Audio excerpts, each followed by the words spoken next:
पे good morning to all of you, welcome to the cut off show. और आज के वीडियो में हम लोग देखेंगे 21 मई के करंट अफेयर्स के बारे में। और हाँ दोस्तों, अभी तक आप लोगों ने चैनल को सब्सक्राइब नहीं किया है तो इसे सब्सक्राइब कर लें, लाइक करें और शेयर करें अपने दोस्तों के साथ।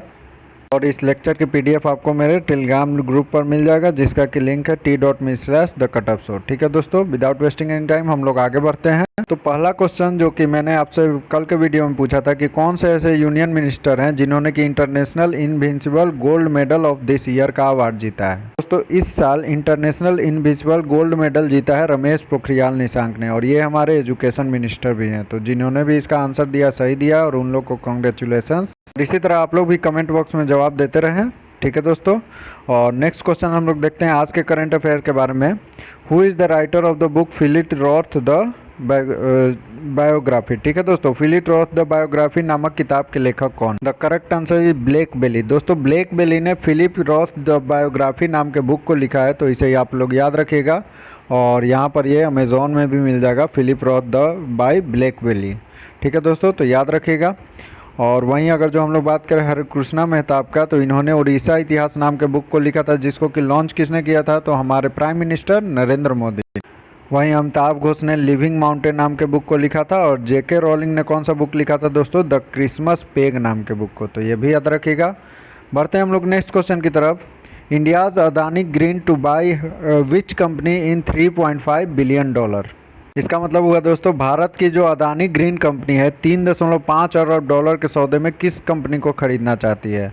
तो the correct answer is SB energy holdings limited. दोस्तों, सॉफ्ट बैंक, एसबी का फुल फॉर्म हो गया सॉफ्ट बैंक। ठीक है दोस्तों, सॉफ्ट बैंक के द्वारा समर्थित एक SB energy holding limited company है, जिसको कि अदानी ग्रुप ने खरीदने का फैसला किया है, और इसकी मंजूरी जो है दे दी गई है। और एसबी एनर्जी होल्डिंग्स लिमिटेड का 80% स्टेक जो है अदानी ग्रीन जो है खरीदना चाहती है। ठीक है दोस्तों, और बात करें अदानी ग्रीन के अगर जो फाउंडर के, तो इन्होंने 1988 में अदानी ग्रुप का फाउंडेशन किया था, और इनका नाम है गौतम अडानी। तो याद रखिएगा, यही रहे गौतम अडानी, और ये अदानी ग्रुप के फाउंडर हैं। ठीक है दोस्तों, वहीं बात करें फ्लिपकार्ट के, तो फ्लिपकार्ट ने क्लियर ट्रिप नाम के कंपनी को खरीद लिया है। और वर्ल्ड वन के तो बात जानते ही हैं, जिंदल पावर लिमिटेड को इन्होंने खरीद लिया है। 96 to 97% stake about world one के पास है अभी जिंदल पावर लिमिटेड का। ठीक है दोस्तों, अब आगे बढ़ते हैं हम लोग नेक्स्ट क्वेश्चन की तरफ। हमारा अगला क्वेश्चन है, which country is the second largest insurance technology market in Asia Pacific. दोस्तों, एशिया प्रशांत प्रांत में दूसरा सबसे बड़ा बीमा प्रौद्योगिकी बाजार कौन बना है? दोस्तों, the correct answer is India. India को second largest insurance technology market मिला है एशिया पैसिफिक में। इसका मतलब क्या हुआ दोस्तों, कि इंडिया ने जो है जितने भी इंश्योरेंस कंपनी है उसका 35% ऑफ स्टेक जो है अपने नाम किया है। ठीक है दोस्तों, 35% ऑफ स्टेक जो भी हिस्सा है उसमें इंडिया का इन्वेस्टमेंट है इंश्योरेंस टेक्नोलॉजी के मार्केट में, इसीलिए ये सेकेंड लार्जेस्ट है। और एक बात और जान लीजिए दोस्तों, इंडिया और चाइना मिलकर अकेले जो है 78% तक का इन्वेस्टमेंट जो है इंश्योरेंस मार्केट में करते हैं। ठीक है दोस्तों, इन्वेस्टर्स को लुभाने में इंडिया और चाइना का 78% तक का अनुदान है। ठीक है दोस्तों, और बात करें अगर जो हम लोग इस टेक्नोलॉजी मार्केट के रैंकिंग के, तो इसको रैंकिंग को देता है S&P global market intelligence data के द्वारा ये रिलीज किया जाता है। तो ये भी याद रखिएगा। और अगर जो हम लोग बात करें इंडिया के बारे में, तो इंडिया जो है फास्टेस्ट ग्रोइंग इंश्योरेंस मार्केट है वर्ल्ड में, तो ये भी बात याद रखिएगा। वहीं हम लोग बात करें इंडिया, ऑस्ट्रेलिया और जापान के, तो इसने SCRI supply chain resilience initiative नाम के इनिशिएटिव पर साइन किया था, जिसके तहत क्या होगा दोस्तों, चाइना पर जो निर्भरता है इन तीनों देशों का, उसको कम करने का प्रस्ताव पारित किया गया है। हम लोग नेक्स्ट क्वेश्चन की तरफ। Which company has announce the launch of its global licence programme news showcase in India.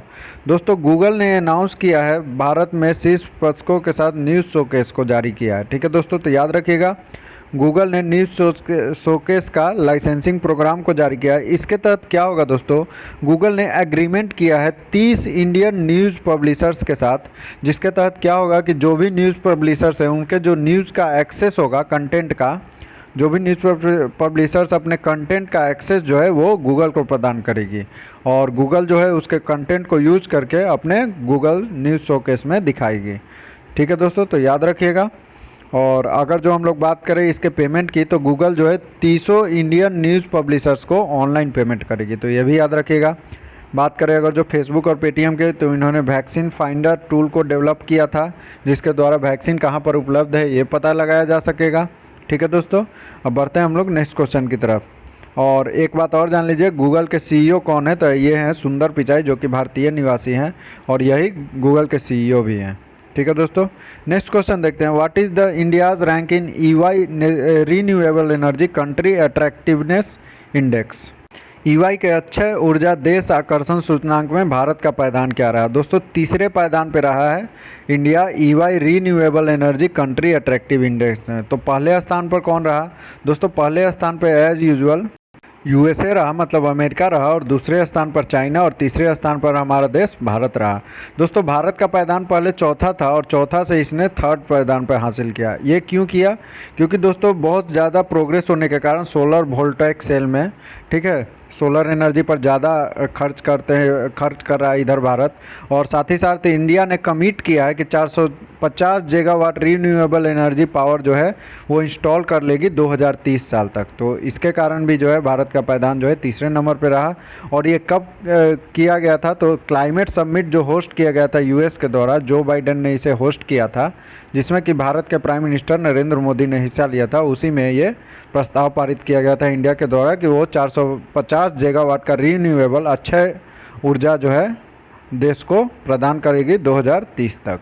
ठीक है दोस्तों, नेक्स्ट क्वेश्चन हम लोग देखते हैं। When did world metrology day as well as world bee day celebrated. दोस्तों विश्व मेट्रोलॉजी दिवस और विश्व मधुमक्खी दिवस कब मनाया गया। दोस्तों 20 मई को हम लोगों ने वर्ल्ड मेट्रोलॉजी डे भी मनाया और वर्ल्ड बी डे भी मनाया। बात करें अगर जो हम लोग मेट्रोलॉजी देखें, तो इनका थीम रहा मेजरमेंट फॉर हेल्थ, मतलब स्वास्थ्य के लिए मापन। और बात करें अगर जो वर्ल्ड बी डे का, तो उस दिन उसका थीम रहा B engage build back better for बीज। तो याद रखिएगा दोस्तों इसका थीम भी। अगर जो बात करें हम लोग 8 मई के बारे में, तो 8 मई को हम लोगों ने वर्ल्ड माइग्रेटरी बर्ड डे भी मनाया, साथ ही साथ world red cross and red crescent day भी मनाया, और साथ ही साथ वर्ल्ड थैलेसीमिया डे भी हम लोगों ने 8 मई को मनाया था।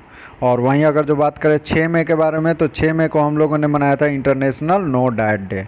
तो ये भी याद रखिएगा। और एक 10 मई वाला भी इम्पोर्टेंट है, तो 10 मई को हम लोगों ने क्या मनाया, इंटरनेशनल डे ऑफ आर्गेनिया हम लोगों ने 10 मई को मनाया था। तो ये भी याद रखिएगा। बढ़ते हैं हम लोग नेक्स्ट क्वेश्चन की तरफ। तो कौन से कंट्री ने लॉन्च किया है न्यू ओशियन ऑब्जर्वेशन सैटेलाइट, जिसका नाम है हैयांग 2D। दोस्तों किस सागर ने नए महासागर अवलोकन उपग्रह हैयांग 2D का सफलतापूर्वक प्रक्षेपण किया। तो दोस्तों the correct answer is China. आप नाम से ही पता कर सकते हैं हैयांग 2D। साथ ही साथ इसने जहुरोंग नाम के मार्स रोवर को भी लॉन्च किया था, तो नाम से ही पता चलता है इसे चाइना ने लॉन्च किया। ठीक है दोस्तों, इसके तहत क्या होगा, हैयांग 2D क्या करेगा दोस्तों, तो ये ओशियन जो भी महासागर है उसका मॉनिटर करेगा कि उसमें कहीं कुछ प्रॉब्लम तो नहीं आ रहा है। और अगर जो मान लीजिए ओशियन में कुछ डिसरप्शन आता है या फिर डिजास्टर आता है, तो उसके बारे में वार्निंग दे देगा ये सैटेलाइट, जिसका नाम है हैयांग 2D। तो याद रखिएगा दोस्तों। बात करें हम लोग ईरान के बारे में, तो ईरान ने हाल ही में सिमोर्ग नाम के सुपर कंप्यूटर को विकसित किया है, जो कि सबसे ज़्यादा पावरफुल सुपर कंप्यूटर है। तो ये भी याद रखिएगा। इंडोनेशिया के साथ मिलकर इंडिया ने कौन सा एक्सरसाइज किया है, पासेक्स एक्सरसाइज हाल ही में किया है। इंडियन नेवी और इंडोनेशियन नेवी दोनों ने हाल ही में पार्टिसिपेट किया है। दोस्तों नेक्स्ट क्वेश्चन देखते हैं। Which cricket cup postponed indefinitely due to कोविड-19। दोस्तों अनिश्चित काल के लिए कोविड-19 के कारण कौन सा क्रिकेट कप को पोस्टपोन कर दिया गया है। दोस्तों एशिया कप 2021 जो कि श्रीलंका में होना था, ठीक है दोस्तों, उसको हाल ही में पोस्टपोन कर दिया गया है कोविड-19 के लिए, अनिश्चित काल के लिए। तो याद रखिएगा दोस्तों। नेक्स्ट क्वेश्चन है National Gallery of Modern Art has launch which app recently. दोस्तों National Gallery of Modern app ने हाल ही में ऑडियो विजुअल गाइड ऐप को लॉन्च किया है। तो याद रखिएगा ऑडियो विजुअल गाइड ऐप से क्या होगा दोस्तों, तो इससे क्या होगा कि जो भी हम लोग का मॉडर्न आर्ट है, ठीक है, उसको जो है हम लोग जो देखते हैं गैलरी में, तो उसको अब हम लोग लिसन भी कर सकते हैं। ठीक है दोस्तों, सुन भी सकते हैं उसको एक स्टोरी के रूप में कि इस मॉडर्न आर्ट का क्या स्टोरी है। ठीक है दोस्तों, बात करें मर्चेंट स्टैक के बारे में, तो ICICI ने ये डिजिटल पेमेंट सिस्टम के लिए मर्चेंट स्टैक को लॉन्च किया था।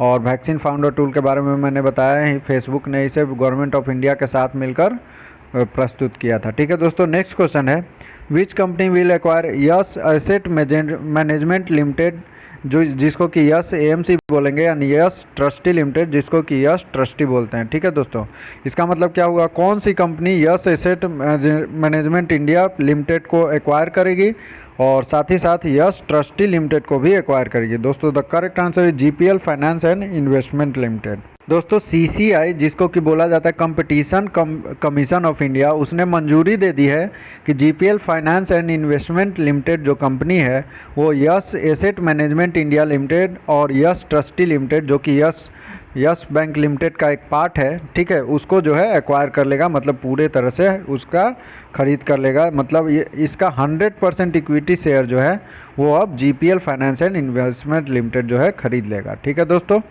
अब हम लोग नेक्स्ट क्वेश्चन देखते हैं। उससे पहले हम लोग देखते हैं टाटा ने कौन सी कंपनी को हाल ही में खरीदा था। तो बिग बास्केट नाम की कंपनी को टाटा ने हाल ही में खरीदा था, याद ही रहेगा आप लोग को। ठीक है दोस्तों, नेक्स्ट क्वेश्चन देखते हैं which state government approved setting up legislative council. दोस्तों हाल ही में वेस्ट बंगाल ने ऐलान किया है कि वो लेजिस्लेटिव काउंसिल का गठन करेगी। ठीक है दोस्तों, तो कौन सी राज्य सरकार ने विधानसभा के गठन को मंजूरी दे दी है, तो वो है वेस्ट बंगाल। ठीक है दोस्तों, तो वेस्ट बंगाल में भी अब लेजिस्लेटिव काउंसिल होगा। लेजिस्लेटिव काउंसिल की अगर जो बात करें तो अभी जो है 6 राज्य में लेजिस्लेटिव काउंसिल है। वो कौन कौन से राज्य हैं, तो आंध्र प्रदेश हो गया, तेलंगाना हो गया और साथ ही साथ कर्नाटक में भी है और महाराष्ट्र में भी है, बिहार और यूपी में है अभी लेजिस्लेटिव काउंसिल। और अब जो है वेस्ट बंगाल में भी इसका गठन किया जाएगा। पहले दोस्तों याद रखिएगा जम्मू एंड कश्मीर जब राज्य था तो उसमें भी लेजिस्लेटिव काउंसिल था, लेकिन सिंध जम्मू एंड कश्मीर को 2 यूनियन टेरिटरीज में बांट दिया गया, कश्मीर लद्दाख में, तो उसके बाद से यहाँ पर लेजिस्लेटिव काउंसिल नहीं है, तो याद रखिएगा। और बात करें अगर जो वेस्ट बंगाल के चीफ मिनिस्टर की, तो हाल ही में इन्हें नियुक्त किया गया और वो कौन है, ममता बनर्जी। और गवर्नर कौन है, तो जगदीप धनखड़ जो है वेस्ट बंगाल के गवर्नर हैं। ठीक है दोस्तों, तो याद रखिएगा। और एक इम्पोर्टेंट क्वेश्चन मैं बता दे रहा हूँ पंजाब के बारे में। तो पंजाब में मालेर कोटला नाम का एक डिस्ट्रिक्ट बनाया गया है जो कि 23rd डिस्ट्रिक्ट होगा पंजाब का, तो ये भी याद रखिएगा। नेक्स्ट क्वेश्चन देखते हैं who has been elected president of Tibetan exile government. ये मेरा आज का क्वेश्चन रहेगा दोस्तों आपसे। इसे प्रेसिडेंट नियुक्त किया गया है तिब्बतियन एक्साइल गवर्नमेंट का, whether it is Penpa Tsering, Joe Biden, bill Nelson या फिर अरुण कुमार सिंह। तो इसका आंसर आप मुझे कमेंट बॉक्स में दें।